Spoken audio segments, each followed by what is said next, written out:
एक विशाल जंगल के पास एक शांत गांव में करीम नाम का एक गरीब लेकिन धर्मात्मा लकड़हारा रहता था। हर दिन भोर से लेकर शाम तक वह अपने घिसे पिटे कुल्हाड़े और दिल में एक प्रार्थना के सिवा कुछ लिए बिना घने जंगल में जाता था। उसके पास ज्यादा कुछ नहीं था, लेकिन उसके पास संतोष था और विश्वास। एक बादल वाली दोपहर करीम एक तेज बहती नदी के पास लकड़ी काट रहा था। आकाश धूसर हो गया था और जंगल अजीब तरह से शांत लग रहा था, जैसे अपनी सांस रोके हुए हो। अचानक फिसल उसका कुल्हाड़ा उसके हाथ से उड़ गया और नीचे नदी में गायब हो गया। वह जम गया, उसका दिल बैठ गया। वह कुल्हाड़ा वह सिर्फ धातु और लकड़ी नहीं थी, वह उसकी जीविका कमाने का एकमात्र तरीका था। इसके बिना वह अपने बच्चों को कैसे खिलाएगा। करीम नदी के किनारे घुटनों के बल बैठ गया। ठंडी हवा चली और उसकी आंखों में आंसू भर आए।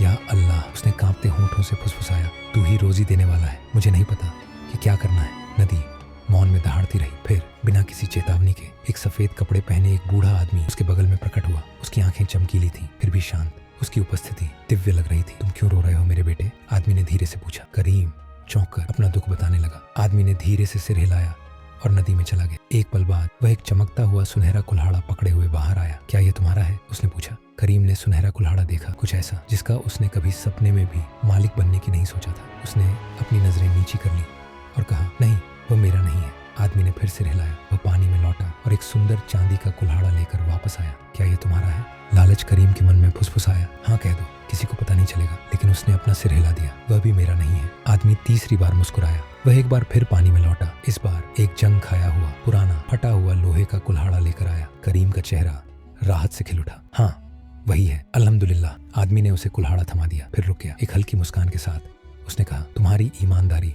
तुम्हारे धैर्य और अल्लाह पर तुम्हारे विश्वास के कारण इन्हें भी ले। और करीम के अविश्वास के लिए उसने सोने और चांदी के कुल्हाड़े भी उसके हाथों में रख दिए। करीम की आंखों में आंसू भर आए। धन के लिए नहीं, बल्कि अपने रब की दया के लिए वह घर लौटा। न केवल धन में अमीर होकर, बल्कि दिल में भी। और उस दिन से वह न केवल अपने लिए जिया, बल्कि दूसरों की सेवा करने के लिए, देने के लिए और लोगों को एक शाश्वत सत्य की याद दिलाने के लिए जिया।